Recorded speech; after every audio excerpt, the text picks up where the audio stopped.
Assalamualaikum warahmatullahi wabarakatuh. Berjumpa bersama saya Azka Al-Maulidi, hanya di sebelum tengah malam. Di kesempatan kali ini saya akan mengisahkan perjalanan, sebut saja namanya hidup, yang gagal muncak di Gunung Kerinci, Jambi via Tugu Macan, Desa Kresik Tuo. Pendakian ini dia lakukan bersama 3 temannya. Mohon maaf, di sini saya tidak bisa menyebutkan namanya. Keempat pendaki ini berasal dari Kota Lahat, Sumatera Selatan.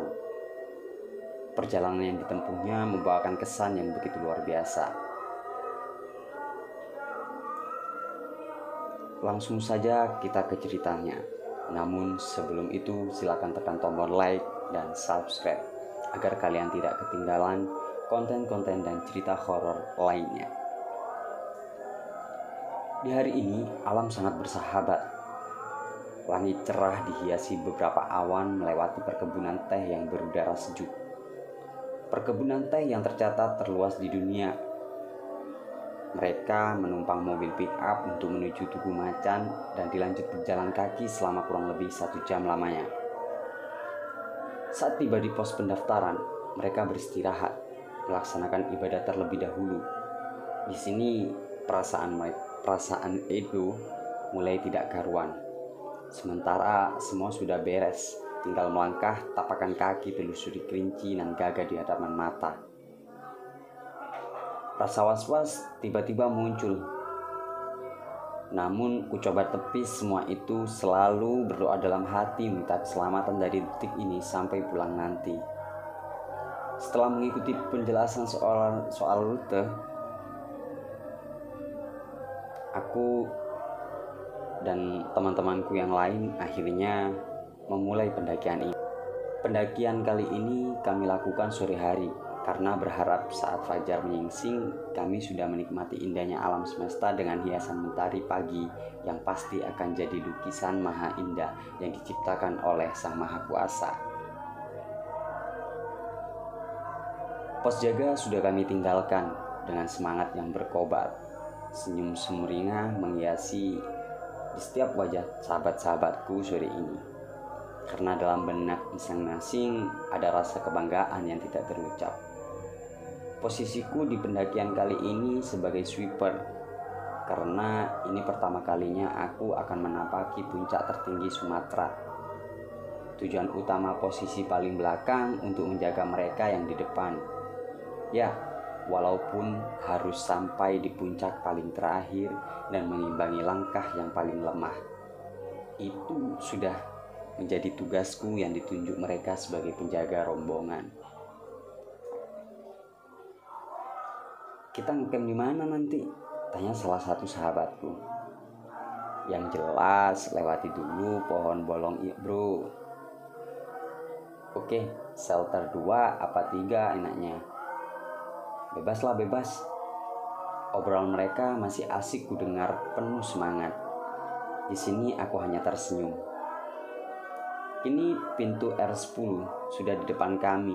Gapura dengan 4 tiang warna putih yang sudah banyak coretan-coretan dari pendaki yang tidak bertanggung jawab. Seakan menjadi papan untuk abadikan nama mereka. Pecinta alam model sekarang. Atap segitiga berwarna hijau itu bertuliskan selamat datang wisata alam Gunung Kerinci di Taman Nasional Kerinci Seblak. Di sini ada petugas yang mengecek tiket, kartu identitas, logistik dan lainnya.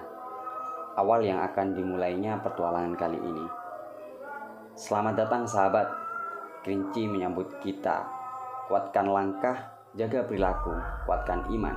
Selalu berdoa dalam hati sampai kita sujud esok hari di puncak Kerinci. Seru pemimpin rombongan menyerukan suaranya. Semangat, semangat, sautan kami seakan serempak. Kalau sudah siap, kita mulai perjalanan ini. Siap, jalan, gaskan. Riuh candaan yang masih penuh semangat. Kini sudah sampai di Bitu Rimba yang terpampang adalah hutan belantara yang lebat dengan luas treknya yang mulai menanjak. Di sini mental juga fisik akan mulai digembleng oleh alam. Rimba yang luar biasa istimewa menjadi habitatnya. Harimau Sumatera, juga berbagai hewan lainnya. Sepanjang jalur ini sangat disarankan untuk tidak beristirahat berlama-lama, apalagi ngecamp. Sangat tidak diperbolehkan. Jalur bebatuan raksasa kami jamah dengan kekuatan tenaga yang tersisa. Doa dan seruan nama Tuhan melantun bersamaan dengan detak jantung ini. Kini kami sudah siap di pesanggerahan 1. Sekedar atur nafas, minum, dan kembalikan tenaga yang tidak seberapa. Ajakan pemimpin rombongan mulai mengajak. Kita lanjut lagi bro. Ayo lanjut, jawab teman yang masih kurang puas beristirahat. Tapi di area ini memang dilarang untuk berlama-lama karena harimau masih berkeliaran. Juga keangkeran rimba ini jangan diragukan lagi. Alam kini gelap menandakan masuk waktu maghrib. Namun kami tetap melanjutkan perjalanan, juga mengabaikan ibadah karena rawannya area ini. Sholat nanti dijamak lah, bisikku dalam hati. Namun di saat senja ini mulailah perubahan yang terasa. Banyak terdengar suara teriakan pendaki lain dari arah atas maupun bawah. Woi, suara itu dari segala arah, tapi aku ingatkan yang lain untuk tetap fokus dan abaikan suara apapun sampai akhirnya kami sampai di shelter bangku panjang. Langsung ku lemparkan carrier ini, kurebahkan badan yang sudah mulai letih, disusul dengan yang lainnya. Antara sadar dan tidak karena lelah, aku melihat pendaki cewek sendirian. Tiba-tiba tepat di jalur kami. Kak, gabung ya, aku sendirian. Buset, cewek sendirian naik gunung. Mari gabung saja yuk, ajak mereka tanpa ada rasa aneh. Aku yang hanya bertanya dalam hati, makhluk apa ini? Seketika cewek itu menoleh padaku dan tersenyum. Siapa namanya yuk? Pendaki dari mana? Tanya leader rombongan. Vika kak, dari Lahat, jawabnya. Loh, satu kota dong, kebetulan sekali. Lahat di mana? Iya kak, Lahat kota. Alamat sebenarnya disebutkan sama Vika, tapi untuk menghormati saya samarkan. Ya udah, barengan saja yuk. Aku mulai buka omongan walaupun ini ganjil kurasa. Setelah merasa cukup beristirahat, kini kami bertambah anggota dan memulai pendakian lagi. Posisiku masih di belakang dan di depanku kini Vika yang masih menjadikan aku menyimpan tanya. Manusia atau bukan ini cewek? Gumamku. Kusorotkan cahaya headlamp untuk menerangi jalan juga jalan rombongan depan sambil kupastikan kakinya menginjak tanah atau mengambang. Tiba-tiba langkah kaki di depanku itu berhenti yang membuatku menabrak bagian belakang carriernya. Kulihat dia tersenyum sambil ngomong tapi lirih. Napakkan kakiku bang. Terkejut setengah mati dengan ucapan itu. Dia bisa tahu jalan pikiranku. Gak sembarangan nih cewek, ucapku dalam hati. Hingga masih kulihat dia tersenyum dan kembali melangkah kaki menyusul yang lain. Petualangan mereka yang diawali dengan kegembiraan karena menginjakkan kaki di Gunung Kerinci akan menjadikan kebanggaan buat pendaki seperti mereka. Namun, di sini mereka tidak berempat lagi karena kedatangan Vika. Pendaki cewek yang kebetulan satu daerah dengan Edo juga yang lain. Malam ini masih menyusuri ganasnya jalur trek rimba Gunung Kerinci. Tak heran jika nafas makin ngos-ngosan terdengar. Sisa tenaga yang tersisa kini tidak segagah di awal perjalanan. Tapi disinilah dimana alam akan mengingatkan. Bahwasanya manusia itu tidak akan jadi apa-apa tanpa tuntutan Tuhan. Pikiranku masih penuh pertanyaan tentang wanita di depanku ini.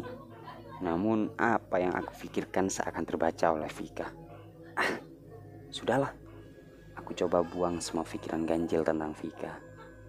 Kukuatkan diri dengan menyebutkan asma ilahi agar selalu memberi perlindungan dari cengkraman malam di tengah rimba yang mengerikan ini. Beberapa jam kami mendaki dan tempuh jalur ini. Akar pohon yang menghiasi perjalanan, terjalnya trek seakan menjadi cakar tangan astral. Pepohonan kokoh berdiri menambah kesan misteri yang masih aman aku rasa, namun memberikan kesan horor. Kita break dulu semua, terdengar suara leader dari atas sana. Yang kini kami sudah sampai di pohon bolong, menandakan sudah di area persaranggahan 2. Wow, jalurnya gila, celtuk salah seorang sahabatku yang mereka sudah beristirahat di atas sana. Sesampainya di area ini, ku istirahatkan diri bareng dengan mereka. Ngopi dulu lah yuk, ngundut, kata dia lagi. Jangan bro, lanjut saja, jangan di sini kalau mau istirahat lama. Ku coba peringatkan yang lain. Memang area di sini masih dilarang untuk beristirahat berlama-lama. Tarik nafas saja, kita ngecamp di atas, ujarku. Oke. Istirahat jangan lama-lama. 15 menit, pemimpin beri waktu beristirahat. Di sini kulihat Vika masih menatapku saat tatapan kami beradu. Senyumnya kembali terlihat ke arahku. Aku hanya membalas sambar meneguk air untuk hilangkan hausku. Ganjil, ya terasa ganjil perjalanan ini. Sejauh ini kami tidak satu pun berpapasan atau bertemu pendaki lain. Bahkan suara sautan pendaki tidak terdengar lagi. Siapa gadis ini? Apa dia makhluk yang sengaja menemani perjalananku? Hingga gangguan dari makhluk buruk rupa tidak aku jumpai di pendakian kali ini. Kulihat satu persatu wajah lelah sahabat-sahabatku yang sedang menikmati kebulan asap rokoknya. Sampai kulihat wajah cewek ini lagi yang sekarang hanya diam tertunduk seolah memikirkan sesuatu. Entah apa yang dia renungkan. 15 menit berlalu, bahkan ngaretnya waktu beristirahat pun berlalu dengan tidak terasa. Jalan yuk, ajakku. Ayo jalan, sudah 35 menit kita istirahat. Ayolah, ayo Bayu. Masih terlihat lelah saat aku sudah siap melangkah melanjutkan perjalanan. Masih kulihat Vika dengan posisi duduk menunduk sedari tadi. Ayo yuk lanjut, ajak ketua tim. Kakak duluan saja, Vika sebentar lagi nyusul, jawabnya. Di sini ujian sebagai sweeper datang. Aku harus menamani langkah yang paling tertinggal agar tetap bisa menjaga yang lemah.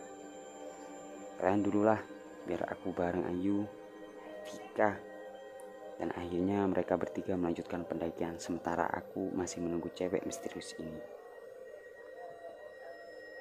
Ya, siapakah Vika? Saksikan di part selanjutnya.